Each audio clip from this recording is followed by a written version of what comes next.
The Boston Celtics need to bounce back in a big way, but are they going to be able to do it in this game 4 against the Miami Heat? Well, on the Board YouTube channel, we preview that game 4 tonight to give our predictions for exactly what's going to go down, and make sure you stick around to the end of the video where Pips provide a few of his betting leans that you might be able to take advantage of. Let's get into it.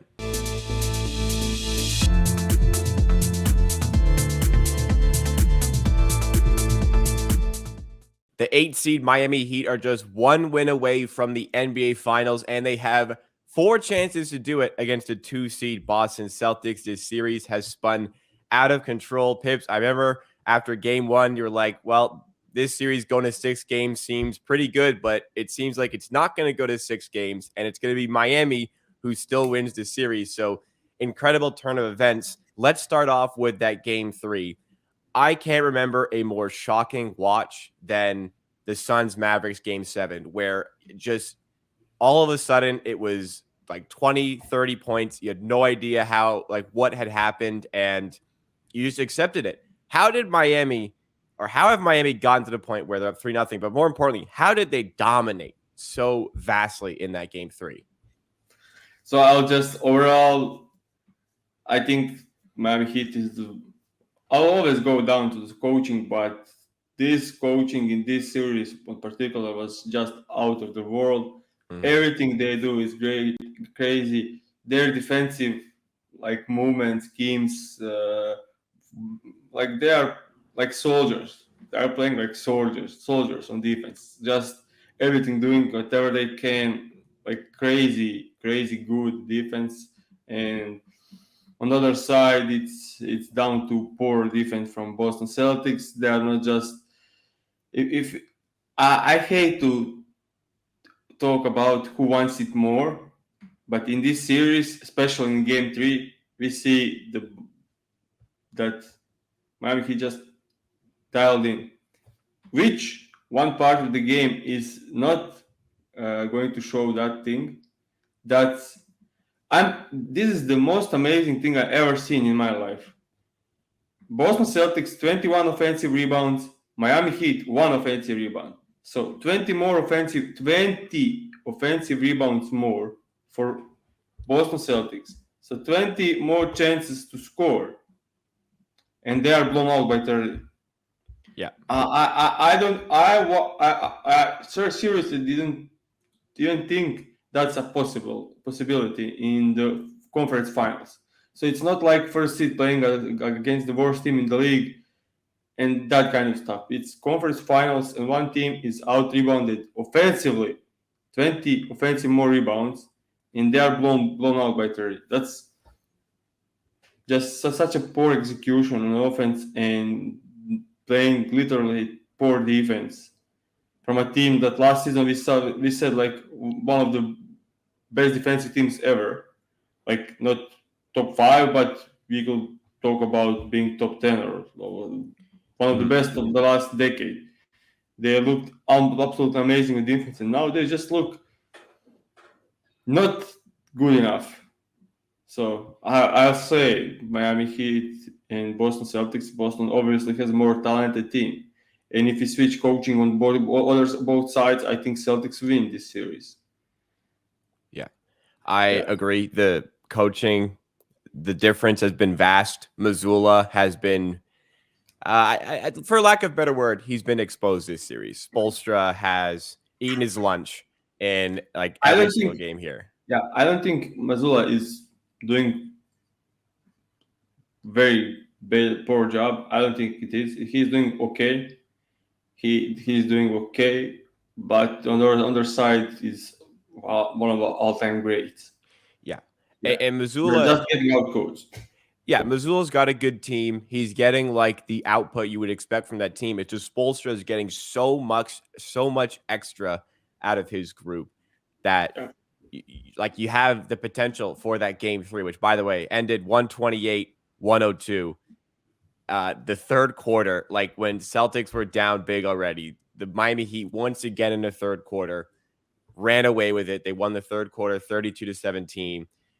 Third quarters, you come right out of halftime after the coach talks to you. So I guess you put a bigger emphasis on coaching for the third quarters. And for the Miami Heat, it's consistently being able to find shooters open. Caleb Martin has been sensational in this series. Like, what a player. I can't believe this guy was waived at one point in his career. He's doing a great job. Sru's still doing a decent job.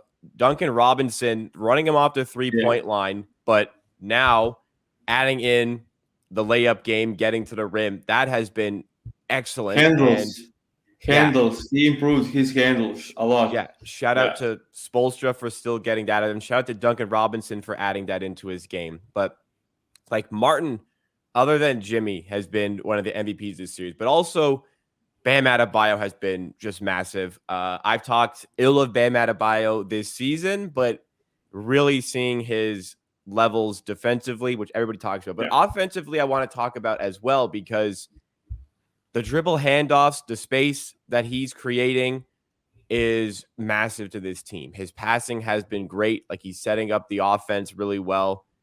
And that is just often overlooked, even by people like myself. What he does offensively for this team is huge. We know about the defensive stuff, but like Bam Adebayo had 13 points, 3 rebounds, 2 assists in that game, only 1 block, but was all over the place playing excellent basketball for this team. So they're getting output from everybody, and the Boston Celtics are struggling to get it from enough people.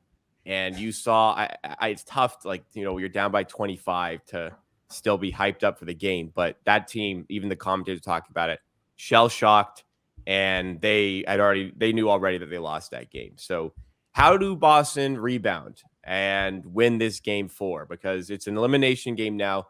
What do they do to stop themselves from getting swept? Because I think at this point, like obviously they want to win this series. I think Celtics and maybe their fans will just take not going down 4-0.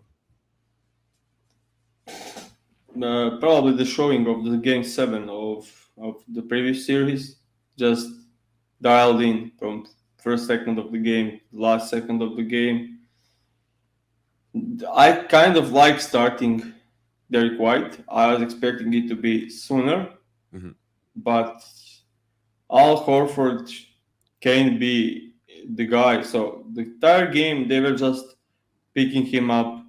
He was switched on Jimmy Butler, on Bam Adebayo, or on everyone, and they just picked him apart. Like he was great in the series against the Embiid, but he's not the guy to play like 20 minutes of his defending isolation stuff. That's just rough Yeah.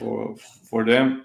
They need to stop switching. They need to help a bit on Jimmy Butler, and they need to find a way to take away the dribble handoffs game with Bam Adebayo. There's a couple of ways to do it, but I think that should be the focus. And I said it so many times. It should be Miami finally to shoot less than 40% from three, but it seems like not How going to about less happen than this season. 50? They were Yeah, 50% again. crazy stuff. And they need, I don't know, like it's tough. They need to Yeah. move the ball, and they need to play hard on defense. Yeah. Like It sounds so like simplistic when I say it, but it's kind of down to it. Like the Celtics, every weakness they have, it kind of seems like Miami's exposing it. Marcus Smart, they're letting him shoot. He can't hit his shots.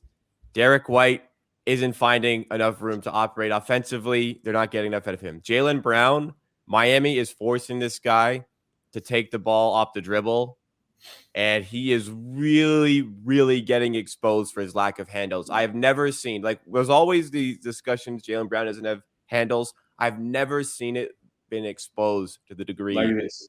that the Miami Heat are doing right now. Robert Williams, like, can't even be on the court. They're fine allowing a lob here and there, but they are just killing him on defense. 13 minutes, minus 17 in that game 3. Tatum, I don't think they're really doing anything extraordinary. I think Tatum, the shot making has just fallen off quite a bit. I guess the Celtics in general are getting away from the passing, the playmaking sort of offense, and he's got to create a little bit more for himself. But the shot making has just fallen off. quite a bit for him. So just everything that the Heat can everywhere they can find a weakness for the Celtics team, they're able to do that. And one thing we said ahead of this series that Grant Williams probably needed to have a bigger role. He's been good in Yeah, games 2 and 3. Didn't play in game yeah, 1. He's been borderline great in games 2 and 3. yeah.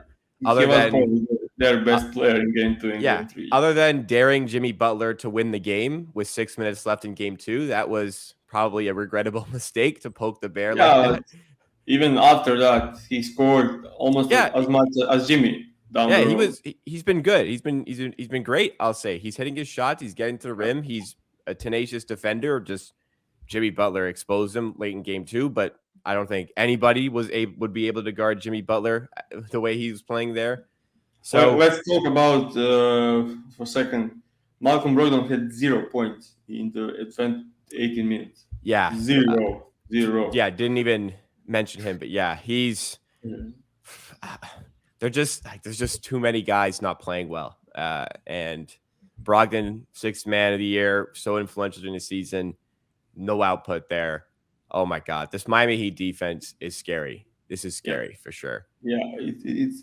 It's like as I said, it's like watching soldiers doing exactly what they're supposed to Yes, do in every single possession. Like they will on the, one possession.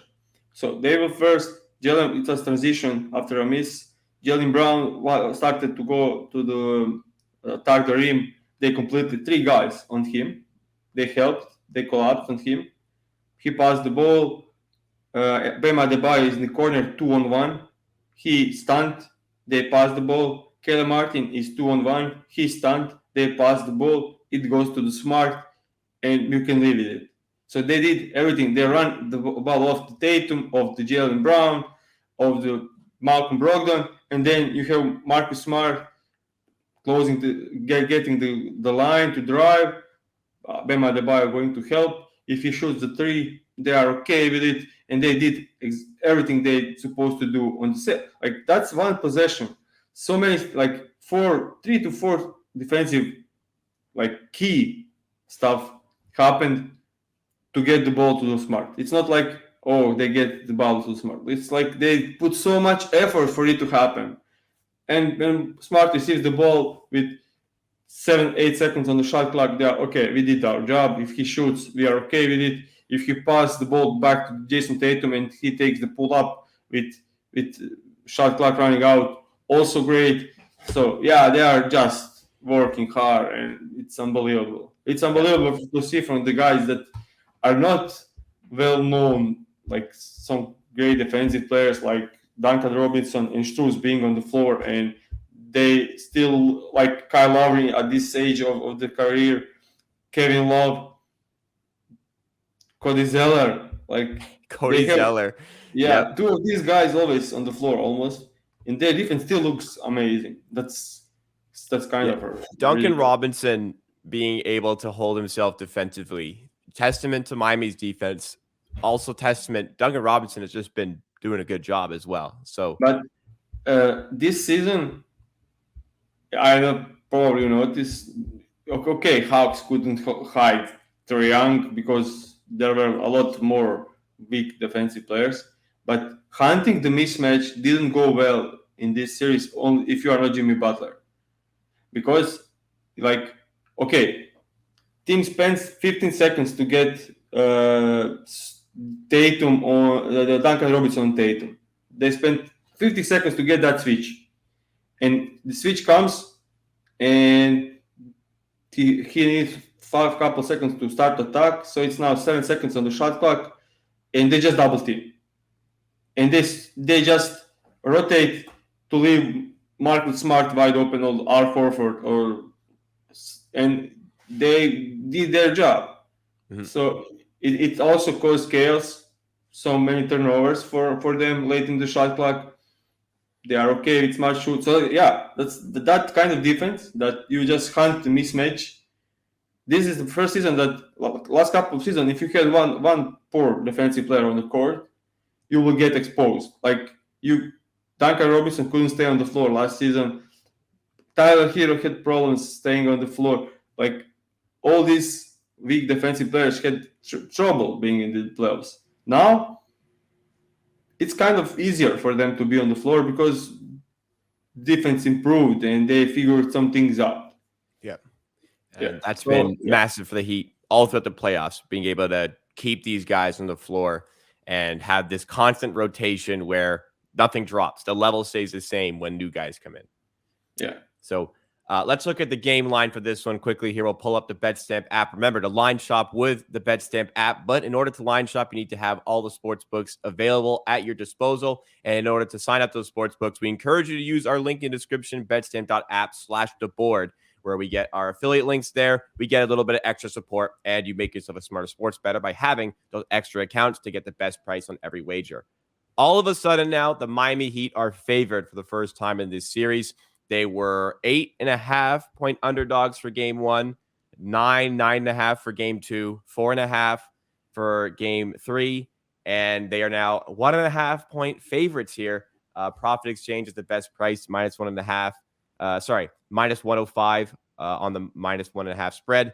You can get Boston at +2 at PointsBet -110, but finally, the Heat are kind of getting recognized as maybe the superior team. Let's get our game predictions here to end off. Is there any way you can see Boston bouncing back from that just moral demolition, emotional, psychological demolition game three to win game four and go back to Boston? I think it could happen, Of but course. I mean we see only 1.5 spread, which is kind of good still set line. Yeah, I still think they are a better team, but there is no way they can do anything with this series. So I just think like from betting perspective, 1.5 is pretty sharp. You can't do much there. If it was like 3.5, I would go with Boston Celtics. Yeah. Yeah, so the deal is kind of sharp. I think the 215 is kind of low for this series. I think all three games were over this line. So yeah, I think this is maybe better spot than betting Okay. on the one or the other side. So look at the over potentially for this Yeah, game. Okay. Derek White threes. I think it's kind of finally moved to 2.5, but playing same game parlay with like 2 threes from Bam, 2 threes from Derek White, and combining it with I don't know Kellen marking 8 points or Bam Adebayo 15 points should work. Mhm. And I don't know what will be the starting lineup for the Miami Heat for Boston Celtics. I expect Al Horford. I would love them to try to play Time Lord as their main guy and 4 shooters. So yeah, I don't know. This will be interesting. Tatum rebounds. I think it's kind of gone pretty high now, but he's rebounding crazy in this series. Like last game, he get 10 Yep. rebounds in 3 quarters. Even though Miami he didn't miss much. Game before that, he had 13 rebounds. So yeah, combining his same game lower line for rebounds with Derek White 2+3s sounds great to me. All Because right. yeah, So they will focus once again on Jason Tatum and Jalen Brown, and Smart and White should have a couple of good looks from three, especially White. all right, so some interesting betting perspectives there for you guys as well. My thoughts here, I find it tough to see Boston recovering mentally for this game and feeling like they can still win this series. Miami smells blood. For that reason, I'll slightly favor Miami, just as the point spread indicates at -1.5. So there's a game four preview. We'll see if we have to do a game five preview. If not, we will have a series review for you guys a couple of days from now. Tomorrow, instead of previewing the Lakers Nuggets, we will be reviewing that series. So make sure you stay tuned on the Board YouTube channel by subscribing. Make sure you like this video. If you did enjoy, rate and review 5 stars as well. Take a minute out of your day to support the channel. And we will see you tomorrow again for that series review of the Los Angeles Lakers as they got swept by the Denver Nuggets.